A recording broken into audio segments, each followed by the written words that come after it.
জন্মের সময় বলে 32টা দাঁত ছিল। হ্যাঁ, কোনো বাচ্চার এরকম জন্মের সময় তো দাঁত হয় না, ওনার জন্মের সময় 32টা দাঁত ছিল, আর মুখ থেকে রাম রাম রাম রাম শব্দ বের হয়েছে।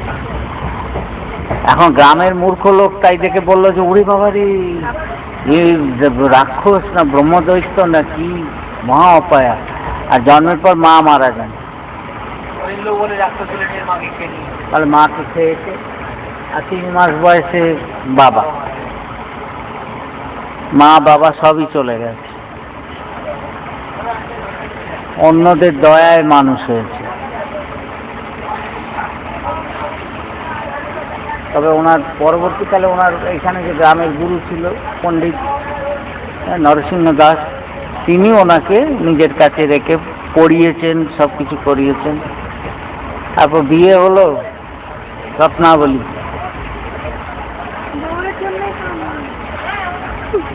কি হলো?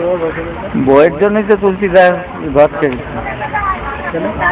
মানে এমনি মা বাপ কেউ তো ছিল না ছোট থেকে, বিয়ে হলো। বউ একবারে প্রাণ ছিল রত্নাবলী, মানে বউকে ছেড়ে উনি একটু থাকতে পারতেন না। তারপর বউয়ের বাপের একবার অসুখ হয়েছে, হতেই পারে স্বাভাবিক অসুখ হয়েছে। তো বউয়ের বাপের বাড়িতে খবর এসছে যে শ্বশুর অসুস্থ, মেয়েকে দেখতে চাইছে, বউকে পাঠিয়ে দিতে। তুলসীদাস তো কিছুতেই ছাড়বেন না, না রত্নাবলীকে আমি ছাড়বো না। রত্নাবলী বললো তুমি না ছাড়লে আমি ছাড়বো তোমাকে, আমার বাপের অসুখ আমি যাবো না দেখতে। অনেক বলতে তখন রত্নাবলী গেছেন। তো রত্নাবলী গেছেন, যাওয়ার পর থেকে তুলসীদাস মাথায় হাত দিয়ে বসা যে আমার বউ চলে গিয়েছে বাপের বাড়ি, আর আমার জগৎ অন্ধকার, আর আমার জগতে কিছু নেই। সারাদিন ছটফট ছটফট ছটফট করছে এদিক সেদিক। রাত্রিবেলা থাকতে পারেননি, তা হাঁটতে হাঁটতে গিয়ে বউয়ের বাড়ি হাজির। দরজা খুলে দিতে তখন বউয়ের সঙ্গে দেখা করছে, আর দেখা করতে বউয়ের বাড়ির লোকজন হাসছে, শালা শালি তারা সব হাসাহাসি করছে। বলে দেখো জামাইবাবুর এমন অবস্থা যে একটুক্ষণের জন্য বউ ছেড়ে থাকতে পারে না, যে এই রাত্রির দুপুরে হাঁটতে হাঁটতে চলে এসছে শ্বশুর বাড়ি, এসে খোঁজ করছে রত্না রত্না করে। তখন যখন বউয়ের কাছে গেছে তো বউয়ের খুব খারাপ লেগেছে, তার বাপের বাড়ির লোকজন হাসছে। তখন তুলসীদাস একেবারে যাচ্ছে তাই, বলে তোমার লজ্জা করে না? হ্যাঁ, একটা রক্ত, আমি বউ তোমার কি, আমার মধ্যে কি বিশেষ আছে? একটা রক্ত মাংসের নারী দেহ, এর পেছনে তুমি এরম দৌড়চ্ছ, এর প্রতি এত মোহ এত প্রেম।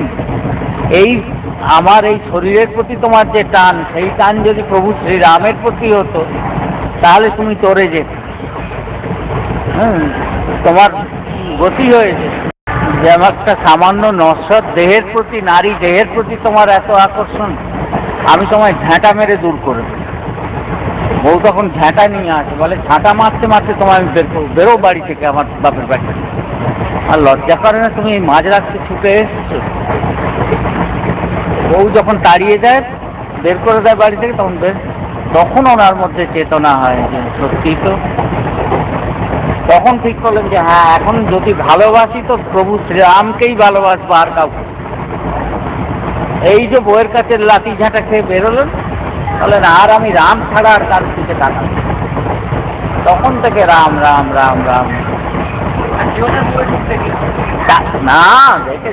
তারপর যখন রামের দর্শন, আগে তো হনুমানজির কৃপা পেলেন, তারপর রামের দর্শন পেলেন, রামচরিতমানস গ্রন্থ লিখলেন, তখন সর্বত্র, তারপরে কাশিতে থাকতেন, সর্বত্র প্রচার হয়ে গেল সন্ত তুলসীদাস।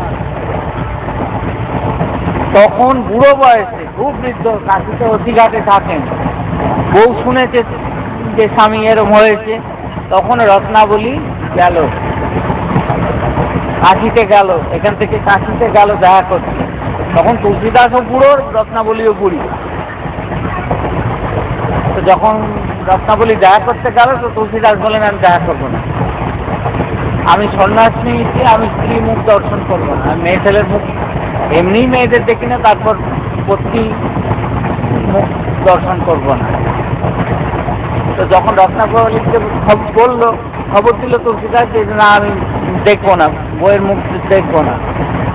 বলে রত্নাবলীও একটা হিন্দিতে দোহা লিখে দিয়েছিল, বলে কার মুখ তুমি দেখবে না?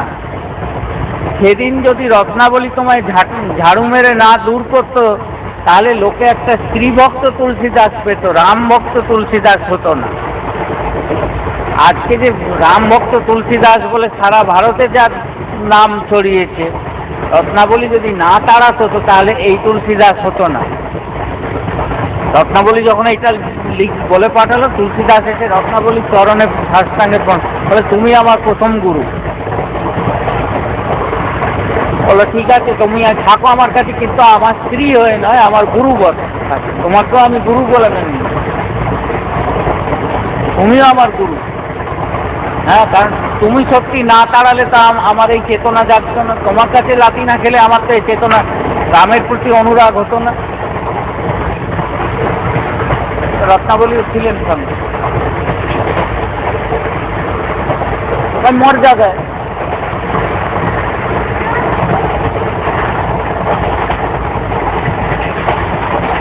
শেষ জীবনে রত্নাবলী সেবা করেছেন, দেখেছেন কাজ।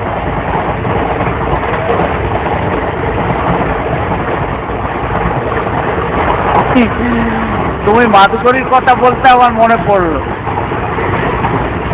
যে বৃন্দাবনে নাভাদাসজি, যিনি ভক্তমাল রচনা করেছিলেন, তো নাভাদাসজির ইচ্ছা হয়েছিল যে আমি তো এত ভক্তদের জীবনী লিখেছি, তা আমি বৃন্দাবনে একটা সাধু ভান্ডারা করব, যেখানে যত সম্প্রদায়ের সাধু আছে সবাইকে নিমন্ত্রণ দেবো, সবকে নিমন্ত্রণ দেবো, দিয়ে তার মধ্যে 108 জন সাধুকে আমি পূজা করব, জীবন্ত সাধুকে, মানে সাধুরাই ভগবানের মূর্তি, 108 জন সাধুকে আমি পূজা করব। তো এই চিন্তা করে নাভাদাসজি বৃন্দাবনে ভান্ডারা করেন। তো সবাইকে নিমন্ত্রণ দিয়েছেন। এখন তুলসীদাসজি কাশিতে ছিলেন, কাশিতে শুনলেন যে নাভাদাসজি বৃন্দাবনে ভান্ডারা করাচ্ছেন। নাভাদাসজি কিন্তু তুলসীদাসজিকে নিমন্ত্রণ দেন, নিমন্ত্রণই দেননি। কিন্তু তুলসীদাস যখন শুনলেন যে নাভাদাসজি ভান্ডারা করছেন, তুলসীদাস নিজেই কাশি থেকে গিয়ে হাজির বৃন্দাবনে গেছেন, আর গিয়ে বসেছেন কোথায়, সব সাধুদের পুজো হচ্ছে। তো পুজো হচ্ছে, তো তখন সেখানে তুলসীদাস বসেছেন কোথায়, সাধুরা যেখানে জুতো রেখেছে, জুতো ছেড়ে রেখেছে, সেই জুতোর ওখানে গিয়ে তুলসীদাস বসেছে। নিমন্ত্রণ দেয়নি, সেই জন্য ভেতরে তো ঢোকেনি, ওই জুতোর যেখানে সাধুদের জুতো আছে সেইখানে বসে আছে। তো সেই সময় নাভাদাসজিকে কে গিয়ে বলেছে যে মহারাজ, আপনি তুলসীদাসজিকে তো খবর দেননি কাশিতে, তুলসীদাসজি কিন্তু এসেছে, আর এসে সাধুরা যেখানে জুতো রাখে সেইখানে বসে আছে। নাভাদাসজি যেই শুনেছেন, শুনে সঙ্গে সঙ্গে ছুটে এসেছেন, বলছেন আরে মহারাজ আপনি এখানে, বলে এটা এর চেয়ে উত্তম স্থান কোথায়, আপনি তো সাধু পূজা করছেন, তো সেই সাধুদের চরণরজ পাবার জন্যই তো সবাই আসে, তো যেখানে সাধুদের চরণরজ এমনি মজুদ আছে, 108 জনের জুতো রয়েছে, আমি তো সেই জায়গায় বসছি, এর চেয়ে উত্তম স্থান আর কোথায় পাবো। বলে চলুন চলুন ভেতরে চলুন। বলে ভেতরে 108 জন সাধুর পুজো হচ্ছে, 108 জপের মালা হয়, সেই হিসাবে আপনি 108 সাধুর পুজো করছেন, তার মধ্যে আমি আবার বাড়তি কেন ঢুকবো? বলে না, আপনাকেও যেতে হবে, জপের মালা 108 হয়, কিন্তু একটা সুমেরু থাকে, সেটা 109, মধ্যে তো একটা থাকে।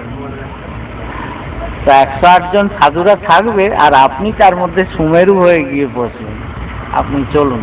বলে নাভাদাসজি নিজে তুলসীদাসজি, মানে এই দেখো যে তার কোনো অভিমান নেই, কিন্তু বলতে পারছেন আমার নিমন্ত্রণ করে আমি কি জন্য যাব?